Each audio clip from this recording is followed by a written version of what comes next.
Moi, je me demande, depuis quand la Russie a commencé à être une menace pour la France? Depuis 1814, lorsque la Russie n'a pas permis le démembrement de la France par les alliés de la coalition anti-napoléonienne, ou depuis 1914, lorsque la Russie a commencé l'offensive au front de l'Est, ce qui a permis à la France de gagner la bataille à la Marne, ou depuis 1916, lorsque la Russie a envoyé 20 000 soldats pour défendre la France sur les fronts en Champagne, ou depuis 1944, lorsque Charles de Gaulle est venu voir Staline pour signer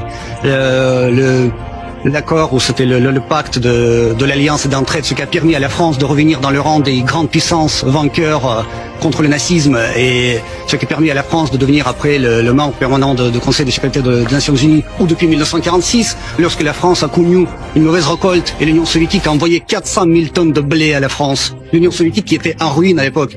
C'est depuis quand la France a commencé à détester la Russie? Répondez-moi. Il n'y a pas de détestation de la Russie en France. Depuis quand nous avons commencé à menacer la France? Oui, avec cette rhétorique anti-russe, vous commettez non seulement un péché contre l'histoire, mais un crime contre le futur. Non, mais c'est pas un péché anti-russe. Au contraire, je pense que l'amitié franco-russe, elle traverse toutes les périodes. Puis il y a des moments, comme toujours, de crise. C'est pas Moscou qui a détruit tout le complexe énorme des relations bilatérales avec Paris, qui était constitué ces dernières décennies dans notre histoire moderne. Et c'est pas à la Russie de prendre l'initiative quand même. Ce que fait la France pour que la Russie soit attaquée, nous le savons tous. La France fournit massivement les armes avec lesquelles les Russes sont tués. Alors, comment la Russie menace la France aujourd'hui? On aurait bien quand même connaître des preuves de ça. Parce que là, on en parle partout, mais c'est du blabla politique. C'est la démagogie politique qui n'a rien en soi, en fait. C'est une coquille vide, c'est un mythe. Parce